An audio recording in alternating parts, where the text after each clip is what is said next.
Hi everyone, let's crack UPSC CSE Hindi में आपका स्वागत है।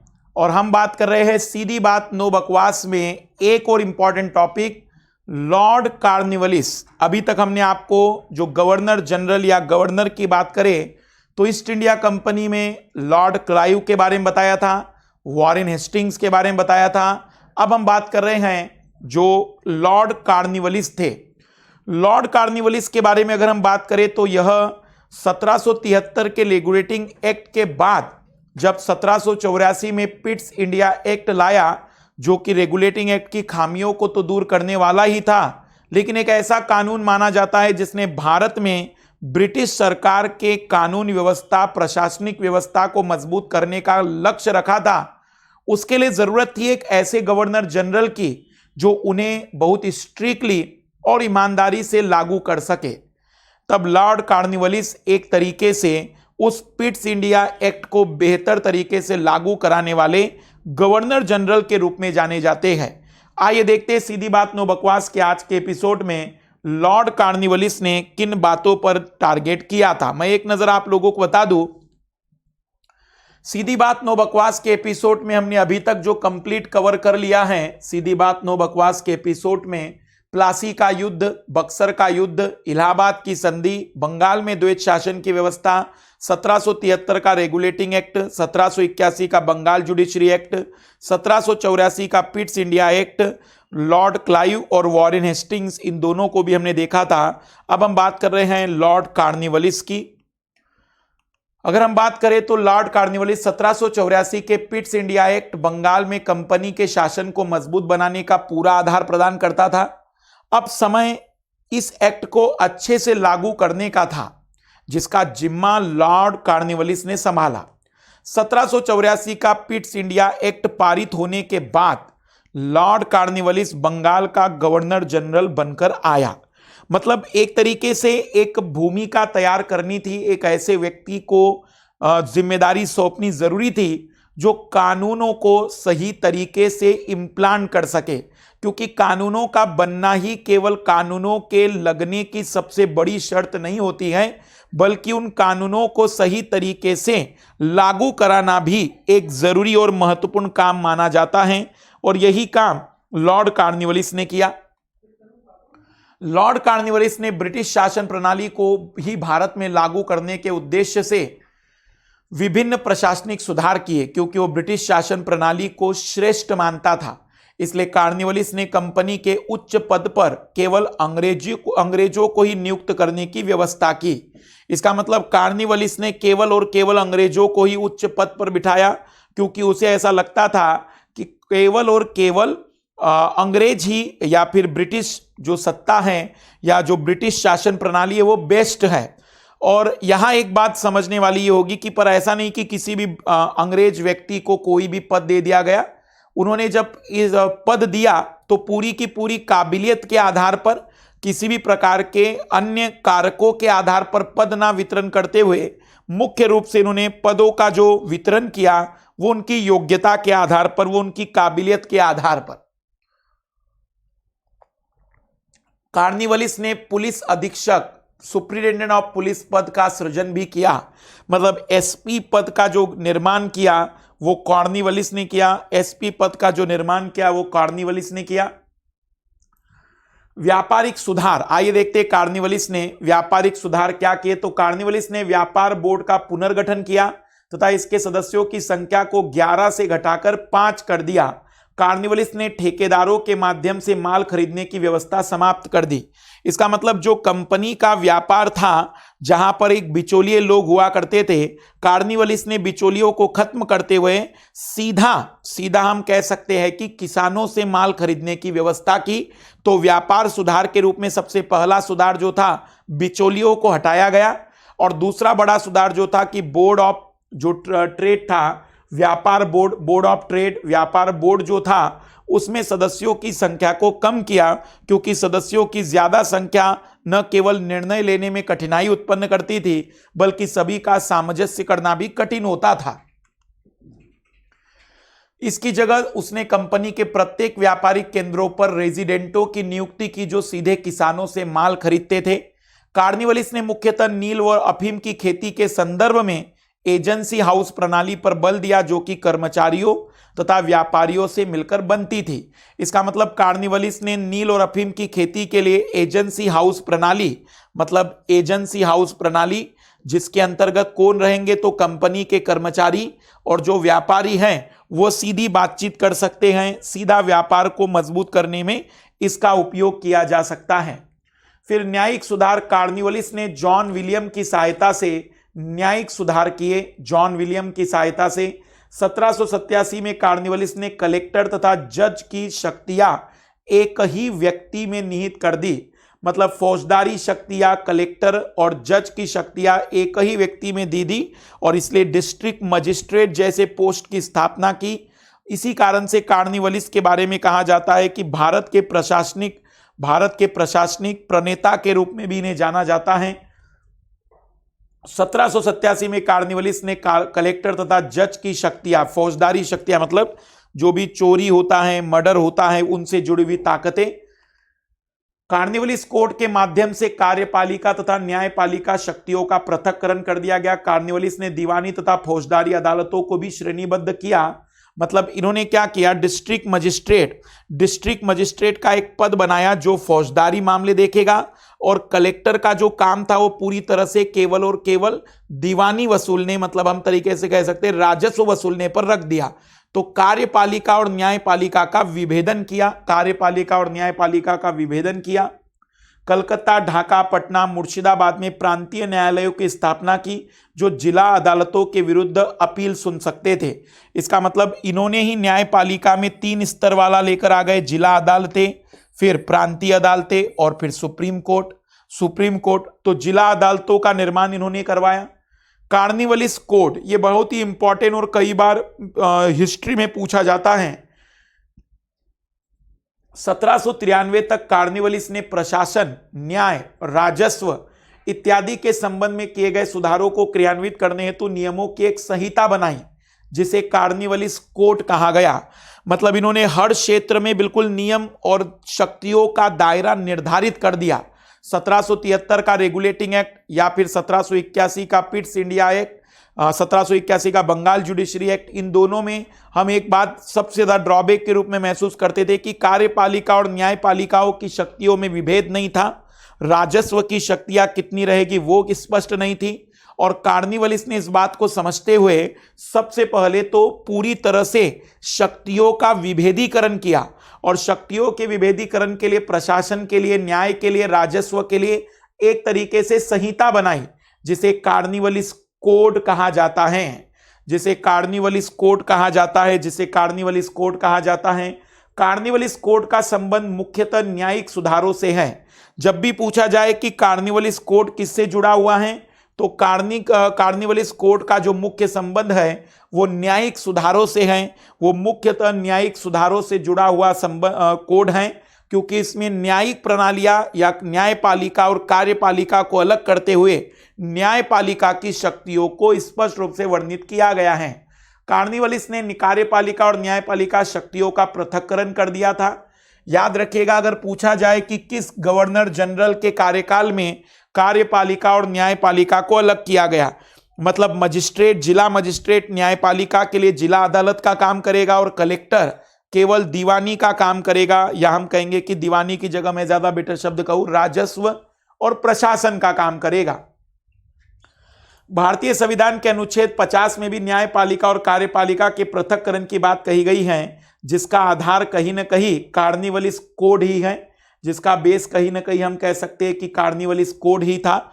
तो कई बार पूछा भी जाता है कि जो कार्निवलिस कोड जो था वो भारत के संविधान में 1950 में जो अनुच्छेद हैं वो कहाँ से शुरू होता है, तो हम ये कह सकते हैं कि कहीं ना कहीं उसमें कार्निवलिस का योगदान आपको याद रखना चाहिए।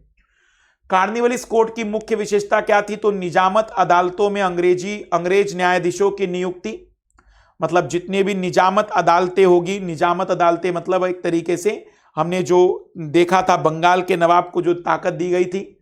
कार्यपालिका न्यायपालिका पृथक्करण, गवाही देने हेतु धार्मिक आधारों पर भेदभाव की समाप्ति, अमानवीय दंड व्यवस्था को समाप्त कर कठोर कारावास की सजा का प्रावधान। मतलब जो ऐसी अभी तक दंड व्यवस्था थी जिसमें मानव के समस्त जो भी मूलभूत अधिकार हैं उस कारावास में उसे मिलेंगे, जबकि कार्निवलिस एक तरीके से कठोर स्वभाव के थे, तो इन्होंने कठोर कारावास का प्रारंभ किया कि ऐसी परिस्थितियों से लड़ने के लिए, क्योंकि कंपनी को मजबूत करना और ब्रिटिश शासन को मजबूत करने के नजर से आए थे। भारत के नजर से देखा जाए तो लॉर्ड कार्निवलिस एक तरीके से हम कहेंगे कठोर प्रवृत्ति वाला गवर्नर जनरल था, लेकिन कंपनी के नजर से अगर देखा जाए तो कंपनी को स्थायी करना, ब्रिटिश व्यवस्था को मजबूत करना, प्रशासन को मजबूत करना, और इसीलिए उन्होंने कारावास को और कठोर कर दिया। वकीलों हेतु लाइसेंस की व्यवस्था तथा फीस का माननीकरण, गैर कानूनी कार्यों के लिए कंपनी के अधिकारियों पर मुकदमा चलाने का प्रावधान, दीवानी अदालतों को एक श्रेणी के रूप में व्यवस्थित किया गया जो केवल राजस्व संबंधी मामलों को ही देखते थे। तो दीवानी अदालतें थी जो पूरी तरह से हम कह सकते हैं कि उस जमाने में कलेक्टर के अंडर में आती थी। न्यायिक सुधारों का मूल्यांकन जो कार्निवलिस ने किया, यद्यपि कार्निवलिस ने न्यायिक व्यवस्था में सुधारों का वातावरण किया तथा न्यायिक व्यवस्था को एक निश्चित दिशा प्रदान की, किंतु यह सुधार सामान्यतः सैद्धांतिक प्रकृति के अधिक थे। इनका व्यवहारिक कार्यान्वयन शिथिल एवं दोषपूर्ण था। पश्चिमी न्याय व्यवस्था पर आधारित होने के कारण नया कानून जटिल तथा जनसाधारण के लिए अपरिचित थे, क्योंकि ये जिस कानून की बात करने जा रहे हैं या जिस कानून के बारे में चर्चा करते हैं, ये भारत से कई हजार किलोमीटर दूर का कानून है। भारतीयों को उनके विषय में कोई जानकारी नहीं थी। न्यायालयों में ब्रिटिश न्यायाधीशों की नियुक्ति की जाती थी जो भारतीयों के प्रति भेदभावपूर्ण दृष्टिकोण अपनाते थे। अंग्रेजी न्यायाधीश भारतीय परंपरा और धार्मिक नियमों से परिचित नहीं होते थे, इसलिए निष्पक्ष न्याय की संभावना लगभग शून्य और नगण्य हो जाती थी। तो कहीं ना कहीं जो सुधार थे वह सुधार उनको लगता होगा कि बहुत अच्छे, लेकिन वो व्यवहारिक नहीं हो पाए। उसका सबसे बड़ा कारण है भारत और यूरोप के मध्य का जो सांस्कृतिक गैप था। ब्रिटिश व्यवस्था और भारतीय व्यवस्था के बीच में जो धार्मिक और सांस्कृतिक अंतराल था वो कहीं ना कहीं यहाँ बहुत स्पष्ट रूप से उजागर होता है, क्योंकि जो भी न्यायाधीश होते थे वह भेदभाव करते थे भारतीयों के साथ ही साथ भारतीय परंपरा और धार्मिक नियमों से परिचित नहीं थे, और इस कारण से एक निष्पक्ष न्याय नहीं हो पाता था। और कानून जो थे वो जटिल कानून होने के कारण जनसाधारण के लिए अपरिचित थे, और यही से कहीं ना कहीं वकीलों की आवश्यकताओं का या वकीलों की मांग बढ़ती है। इन सुधारों में नियम कानून ज्यादा थे, जिसके कारण न्याय व्यवस्था अत्यधिक जटिल और खर्चीली बन गई। और मुझे लगता है कि आज भी हमारी न्याय प्रणाली में एक तरीके से यही खामियां हैं कि इतनी ज्यादा जटिल प्रक्रिया है कि एक साधारण व्यक्ति न्याय के लिए कभी भी अगर लड़ना चाहता भी होगा तो वह अकेला नहीं लड़ सकता है। उसे न्याय के लिए कहीं ना कहीं न्याय विशेषज्ञों की आवश्यकता पड़ेगी। और मेरे हिसाब से मैं ये मानता हूँ कि यदि किसी भी चीज़ की प्राप्ति के लिए आपको विशेषज्ञता लगे तो उससे ज़्यादा बेटर है कि वो चीज़ ना मिले, क्योंकि विशेषज्ञताओं के आधार पर यदि निर्धारण करना था तो पृथ्वी पर मानव का जन्म अपने आप में एक विशेषज्ञता थी। इससे ज़्यादा बड़ी और विशेषज्ञता की आवश्यकता नहीं होनी चाहिए थी। लेकिन यदि फिर भी विषय विशेषज्ञों की जरूरत पड़ती है तो कहीं ना कहीं हमारे न्याय प्रणाली के लिए एक बहुत बड़ा सवाल है कि न्याय इतना सरल क्यों नहीं है कि वह एक साधारण व्यक्ति बिना विशेषज्ञता के प्राप्त कर सके।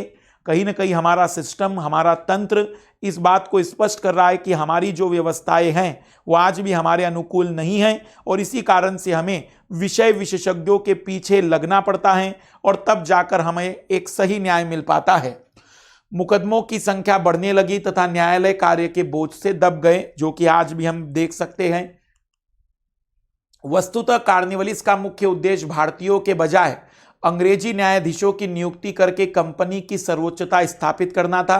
कार्निवलिस कोर्ट के माध्यम से विधि का शासन स्थापित करने का प्रयास किया गया, लेकिन विधि का शासन भी बगैर किसी सांस्कृतिक सामाजिक परिवेश की जानकारी के बगैर। आइए कुछ सवालों को देख लेते हैं ऑब्जेक्टिव में। कार्निवलिस कोर्ट का संबंध निम्नलिखित में से किससे था? न्यायिक सुधारों से, भू राजस्व सुधारों से, व्यापारिक सुधारों से, उपयुक्त में से कोई नहीं। तो अभी हमने देखा कि जो कार्निवलिस कोड था उसका सीधा संबंध था न्यायिक सुधारों से। ईस्ट इंडिया कंपनी के निम्नलिखित गवर्नर जनरल का सही कालक्रम क्या है? तो आइए, वैसे तो लॉर्ड क्राइव 2 बार आते हैं, लेकिन शुरुआत जहां पर आएंगे उसके अकॉर्डिंग। तो याद करिएगा जो 1757 की क्रांति हुई थी, 1757 का प्लासी का युद्ध था, सॉरी, तो लॉर्ड क्लाइव मतलब एक आना चाहिए, उसके बाद वॉरेन हेस्टिंग आए, फिर वापस लॉर्ड क्लाइव आए थे, फिर उसके बाद फिर कार्निवलिस आए थे। अब विलियम बेंटिक तो हमें नहीं पता, लेकिन जब ये 3 पता चल गए तो बची हुई जगह पर विलियम बेंटिक आएंगे। वैसे विलियम बेंटिक आपको पता होगा कि भारत के पहले गवर्नर जनरल होते हैं, ये तो अभी तक बंगाल के गवर्नर जनरल के नाम से जाने जाते हैं। तो आंसर होना चाहिए 1 3 2 4, 1 3 2 4, ऑप्शन सी इसमें सही आंसर होना चाहिए, ऑप्शन सी इसमें सही आंसर होना चाहिए। फिर मेंस के सवालों को भी आप नोट कर सकते हैं लिखने के लिए कि कार्निवलिस कोड से आप क्या समझते हैं, इस कोड ने भारतीय न्यायिक व्यवस्था को कैसे दिशा प्रदान की, विवेचना कीजिए। एक तरीके से विधि का शासन, न्यायपालिका कार्यपालिका का विभेदन, न्यायपालिका के लिए निजामत संबंधी अधिकार और कठोर कारावास, बहुत सारे बदलाव देख सकते हैं। लॉर्ड कार्निवलिस के व्यापारिक सुधारों पर संक्षिप्त टिप्पणी कीजिए। व्यापारिक सुधारों में सबसे पहले तो व्यापार बोर्ड, उसके सदस्यों की संख्या कम की, साथ ही साथ बिचौलियों को हटाते हुए उन्होंने सीधा शुरू कर दिया किसानों से खरीदने के लिए, और स्थायी बंदोबस्त की व्यवस्था लाई थी।